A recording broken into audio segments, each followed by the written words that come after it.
No quadro Seu Direito de hoje, nós vamos falar do uso da telemedicina durante o período da pandemia e também depois que a OMS constatou que estamos num período pós-emergência. Ainda não é pós-pandemia, porque não foi declarado ainda que o coronavírus e a situação em que a gente se encontra é de uma endemia, ainda é pandemia. E a gente, durante o período mais crítico da pandemia, a telemedicina tornou possível o acesso a médicos a todo momento, em qualquer circunstância, especialmente para uma orientação especializada e individual. Foi o acompanhamento de doenças, o alívio de sintomas via online para as pessoas que não podiam sair de casa, todos nós estávamos naquele período mais complicado de isolamento. E agora a gente vai conversar para saber como fica o funcionamento dessa telemedicina nesse período agora que a pandemia deu um refresco aí para a gente, deu uma amenizada na questão das mortes. Vamos conversar com a doutora Laelma Salim, que é presidente da Comissão de Direito da Saúde da Associação Piauiense de Advogados Civilistas. Ela já está aqui com a gente. Bom dia, doutora Laelma. Obrigada pela gentileza de atender nosso convite. Seja bem-vinda. Bom dia, eu agradeço. Então, vamos conversar aqui hoje um pouco sobre a telemedicina e eu queria agradecer também a oportunidade da gente poder conversar sobre esse assunto tão importante. Doutora Laelma, a telemedicina ela se mostrou eficaz, se mostrou muito importante no período de isolamento, no período mais crítico da pandemia, mas agora que deu uma amenizada, como é que fica essa telemedicina? Continua nos mesmos termos? Tem uma diferença? O usuário está aflito para saber como é que pode fazer. Olha só, é bom a gente começar falando que a telemedicina, na telemedicina existem várias formas de fazer essa consulta, né, essa interação entre o médico e o paciente. O que a gente precisa levar em consideração é que dentro da telemedicina existe a teleconsulta. Só em abril de 2020 foram mais de 3 milhões de consultas feitas de forma virtual. Então, assim, 90% desses pacientes aprovaram, tiveram seu retorno de forma eficaz com esse atendimento virtual. É importante que a gente ressalte também que em abril, junto com a pandemia, surgiu uma lei emergencial, que foi a Lei 13.989. Essa lei, ela está até hoje, tá? Até hoje a gente consegue tirar algumas coisas dessa lei. Então, assim, é importante a gente saber que também existem portais, e portais, assim, plataformas específicas para que esse médico, eles possam fazer de forma segura. Porque o que veio com a legislação? A lei, ela trouxe uma segurança jurídica. E essas plataformas que existem para essas consultas virtuais, elas são de acordo com os parâmetros éticos da profissão. Então, assim, é para garantir que esse paciente não vai ter os seus dados vazados, por exemplo, porque o sigilo médico, ele é muito importante, tá? Tanto nas consultas virtuais, nas teleconsultas, como nas consultas presenciais, o sigilo, ele precisa ser da mesma forma, ele precisa existir. E eu também queria, e é importante a gente falar isso também, que o Brasil andou 20 anos em 2 anos, tá? Em 2 anos a gente conseguiu aí melhorar mais do que 100%, assim, a questão das consultas virtuais, que aqui no Brasil ainda estava um pouco andando a passos lentos. E também é importante a gente falar que essas teleconsultas, elas vêm há muito tempo na nossa história, apesar de não serem regulamentadas aqui no Brasil de uma forma eficaz até a pandemia.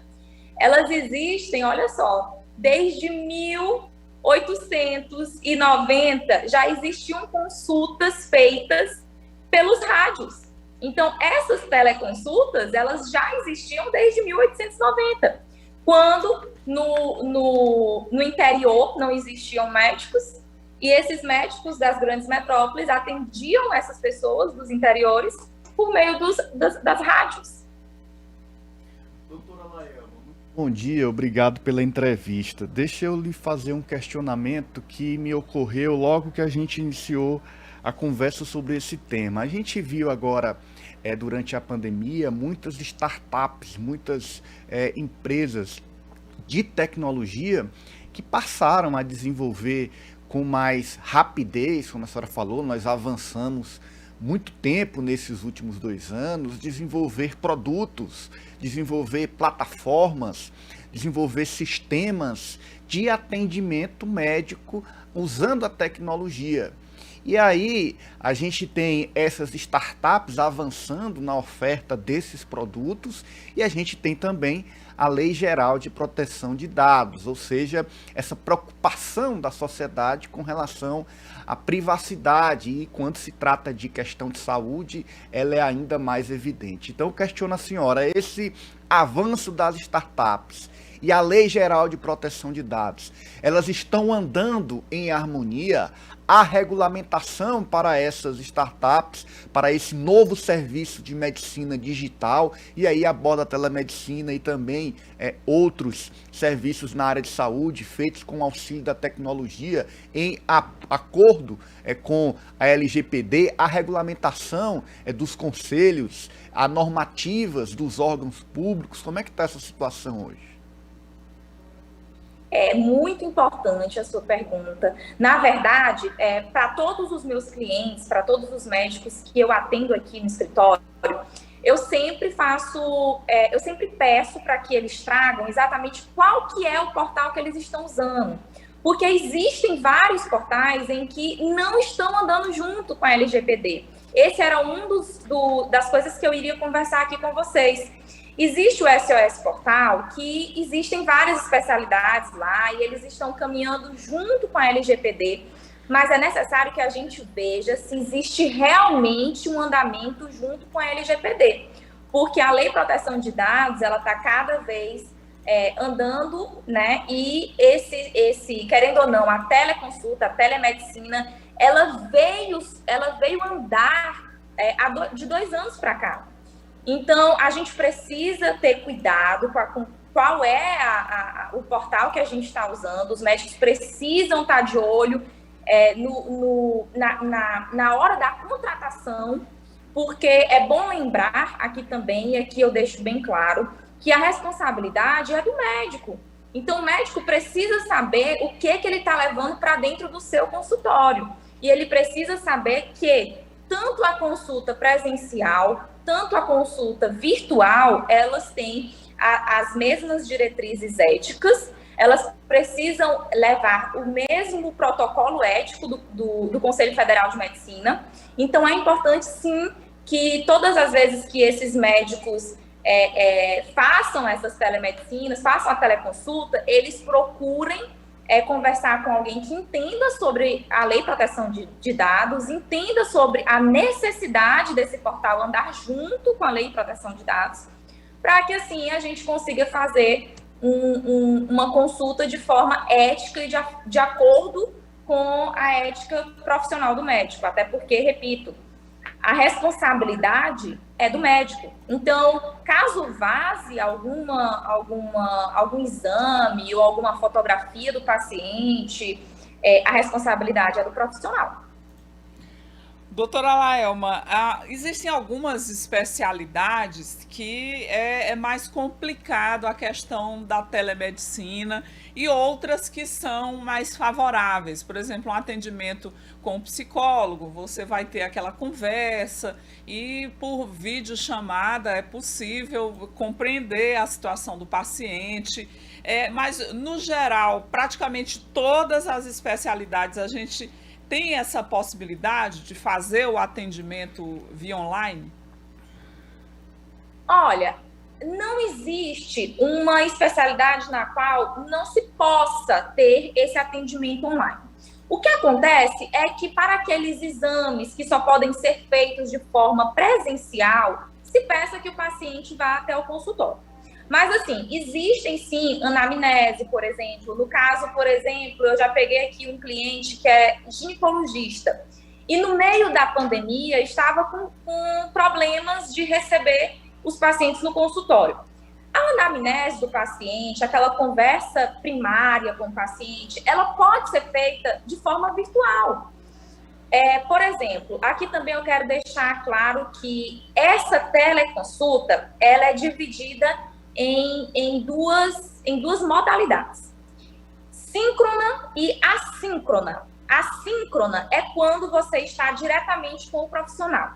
Aqui eu estou conversando com o médico de forma virtual ao mesmo tempo. Aqui acontece uma teleconsulta de forma síncrona.